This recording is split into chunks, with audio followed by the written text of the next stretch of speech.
NCIB times ಮೀಡಿಯಾಗೆ ಸ್ವಾಗತ. ನಾನು ದರ್ಶನ್ ಹುಣಸೂರು.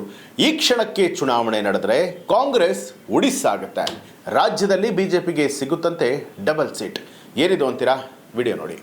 2023ರ ವಿಧಾನಸಭಾ ಚುನಾವಣೆಯಲ್ಲಿ ಭರ್ಜರಿಯಾಗಿ ಗೆದ್ದು ಅಧಿಕಾರದ ಗದ್ದುಗೆ ಹಿಡಿದಂಥ ಕಾಂಗ್ರೆಸ್ ಸರ್ಕಾರದ ಇಮೇಜ್ ಚೇಂಜ್ ಆಗ್ತಿದೆಯಂತೆ. ಪೀಪಲ್ಸ್ ಪಲ್ಸ್ ಕೊಡೆಮೊ ಒಂದು ಸಮೀಕ್ಷೆಯನ್ನು ನಡೆಸಿದೆ. ಕಾಂಗ್ರೆಸ್ ಸರ್ಕಾರದ ವೈಫಲ್ಯಗಳಿಂದಾಗಿ ಬಿಜೆಪಿಗೆ ಹೆಚ್ಚಿನ ಲಾಭ ಕೂಡ ಆಗ್ತಿದೆಯಂತೆ. ಇಂದು ಚುನಾವಣೆ ನಡೆದರೂ ಕೂಡ ಬಿಜೆಪಿಯ ಸ್ಥಾನ ದ್ವಿಗುಣಗೊಳ್ಳುವಂಥ ಸಾಧ್ಯತೆ ಇದೆ ಅಂತ ಹೇಳಿ ಈ ಒಂದು ಸಮೀಕ್ಷೆ ಹೇಳ್ತಾ ಇರುವಂಥದ್ದು. ಕಾಂಗ್ರೆಸ್ ಸರ್ಕಾರದ 2 ವರ್ಷಗಳ ಅವಧಿಯಲ್ಲಿ ಕೊಟ್ಟಿರುವಂಥ ಭರವಸೆ ಏನಿದೆ ಅದನ್ನು ಈಡೇರಿಸದೇ ಇರುವಂಥದ್ದು, ಗಗನಕ್ಕೆ ಏರ್ತಾ ಇರುವಂತಹ ಬೆಲೆಗಳು, ಜೊತೆಗೆ ಆಡಳಿತ ವೈಫಲ್ಯದಿಂದಾಗಿ ಸರ್ಕಾರಕ್ಕೆ ಸಾಕಷ್ಟು ದೊಡ್ಡ ಹೊಡೆತ ಬೀಳ್ತಾ ಇದೆಯಂತೆ. ಹಳ್ಳ ಹಿಡಿದಿದೆ ಗ್ಯಾರಂಟಿಗಳು. ಅಂದರೆ ಗೃಹಲಕ್ಷ್ಮಿ, ಯುವ ನಿಧಿಯಂತಹ ಯೋಜನೆಗಳು ಸಂಪೂರ್ಣವಾಗಿ ಕಾರ್ಯರೂಪಕ್ಕೆ ಬಂದಿಲ್ಲ. ಗ್ಯಾರಂಟಿಗಳು ರಾಜ್ಯದ ಆರ್ಥಿಕತೆಗೆ ದೊಡ್ಡ ಹೊಡೆತವನ್ನು ಕೊಟ್ಟಿದೆ. ವಿದ್ಯುತ್, ನೀರು, ಹಾಲು ಜೊತೆಗೆ ಅಗತ್ಯ ವಸ್ತುಗಳ ಬೆಲೆ ಏರಿಕೆಯಿಂದಾಗಿ ಜನರು ಕಂಗಾಲಾಗಿ ಹೋಗಿದ್ದಾರೆ. ಇನ್ನು ಸಾರ್ವಜನಿಕರು, ಅದರಲ್ಲೂ ಕೂಡ ದುಡಿಯುವಂತಹ ಮಧ್ಯಮ ವರ್ಗ ಜೊತೆಗೆ ಯುವಕರು ಬೇಸತ್ತು ಹೋಗಿದ್ದಾರೆ. ಕಾಂಗ್ರೆಸ್ ಮ್ಯಾಜಿಕ್ ಮಾಡ್ತೀವಿ ಅಂತ ಹೇಳಿತ್ತು, ಆದರೆ ಭ್ರಮ ನಿರಸನ ಮಾಡ್ತಾ ಇದೆ ಅಂತ ಹೇಳಿ ಜನರು ಇದೀಗ ಮಾತನಾಡ್ಕೊಳ್ತಾ ಇದ್ದಾರೆ. ಕಾಂಗ್ರೆಸ್ನಿಂದ ದೂರ ಸರಿತಾ ಇದ್ದಾರೆ ಮತದಾರರು. ಅಂದರೆ ಈ ಒಂದು ಸಮೀಕ್ಷೆಯ ಪ್ರಕಾರವಾಗಿ 52%ನಷ್ಟು ಹೆಚ್ಚು ಪುರುಷರು ಹಾಗೆ 49%ನಷ್ಟು ಮಹಿಳೆಯರು ಕಾಂಗ್ರೆಸ್ ಪಕ್ಷದ ಸಹವಾಸನೇ ಬೇಡ ಅಂತ ಹೇಳ್ತಾ ಇದ್ದಾರೆ.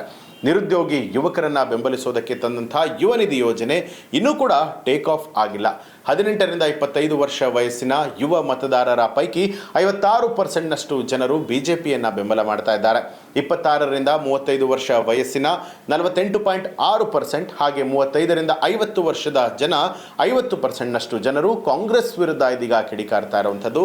ಇನ್ನು ಸಾಂಪ್ರದಾಯಿಕವಾಗಿ ಕಾಂಗ್ರೆಸ್ ಸ್ಟ್ರಾಂಗ್ ಹೋಲ್ಡ್ ಇರುವಂತಹ ಗ್ರಾಮೀಣ ಕರ್ನಾಟಕದಲ್ಲೂ ಕೂಡ 52%ಗಿಂತ ಹೆಚ್ಚಿನ ಜನರು ಬಿಜೆಪಿಯನ್ನು ಬೆಂಬಲ ಮಾಡ್ತಾ ಇದ್ದಾರೆ. ಕರ್ನಾಟಕದಲ್ಲೂ ಕೂಡ ಮೋದಿಗೆ ಜೈ ಎಂದ ಮತದಾರ. ಹೌದು, ಕಾಂಗ್ರೆಸ್ ಪಕ್ಷಕ್ಕೆ ಪ್ರಧಾನಿ ಮೋದಿ ಮತ್ತೆ ಶಾಕ್ ಕೊಡ್ತಾ ಇದ್ದಾರೆ. ಪ್ರಧಾನಿ ನರೇಂದ್ರ ಮೋದಿ ಅವರನ್ನ ಜನನಾಯಕ ಅಂತ ಹೇಳಿ ಇದೀಗ ಜನರೇ ಮಾತನಾಡ್ಕೊಳ್ತಾ ಇರುವಂಥದ್ದು. ಕಾಂಗ್ರೆಸ್ನ ಮತದಾರರು ಕೂಡ ಮೋದಿಗೆ ಜೈ ಅಂತ ಹೇಳ್ತಿದ್ದಾರೆ. ಬಿಜೆಪಿ ಬೆಂಬಲಿಗರ ಪೈಕಿ 73.9% ಜನ ಮೋದಿಯನ್ನ ತಮ್ಮ ನೆಚ್ಚಿನ ನಾಯಕ ಅಂತ ಹೇಳಿ ಬೆಂಬಲ ಪಡ್ತಾ ಇದ್ದಾರೆ. ಇನ್ನು 17% ಜನರು ಯೋಗಿ ಆದಿತ್ಯನಾಥರನ್ನ ಬೆಂಬಲ ಮಾಡ್ತಾ ಇದ್ದಾರೆ.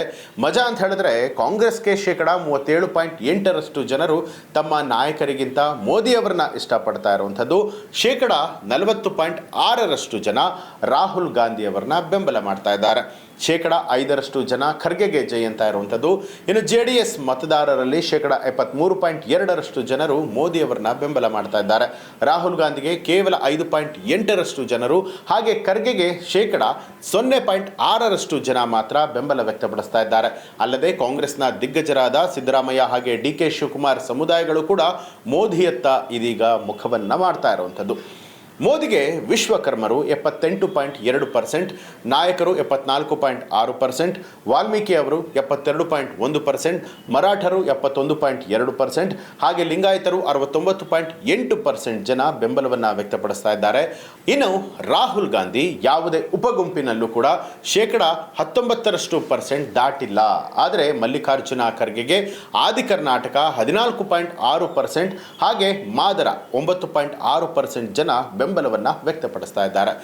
ಬಿಜೆಪಿ ಮೇಲೆ ವೃತ್ತಿಪರರು, ರೈತರಿಗೆ ನಂಬಿಕೆ ಹೆಚ್ಚಾಗ್ತಾ ಇದೆ. ಹೌದು, ರೈತರು, ಶಿಕ್ಷಕರು, ಚಾಲಕರು ಹಾಗೆ ಸ್ವಯಂ ಉದ್ಯೋಗಿಗಳು ಬಿಜೆಪಿಯನ್ನು ಬೆಂಬಲಿಸ್ತಾ ಇದ್ದಾರೆ.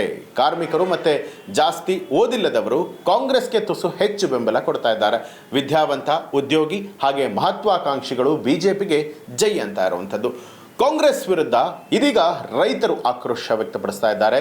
ರೈತರಿಗೆ ಸಿಗ್ತಾ ಇದ್ದಂಥ 4,000 ರೂಪಾಯಿ ಹಣ ಜೊತೆಗೆ ರೈತ ವಿದ್ಯಾನಿಧಿ ಸೇರಿದ ಹಾಗೆ ಬಿಜೆಪಿಯ ರೈತಪರ ಕಾರ್ಯಕ್ರಮಗಳನ್ನು ಕಾಂಗ್ರೆಸ್ ಈಗಾಗಲೇ ನಿಲ್ಲಿಸಿದೆ.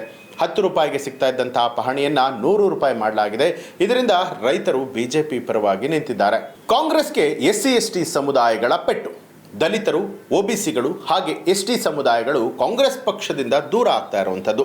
ಇನ್ನು NCAD ಸಮುದಾಯ ಬಿಜೆಪಿಯ ಕಡೆಗೆ ವಾಲ್ತಾ ಇದೆಯಂತೆ.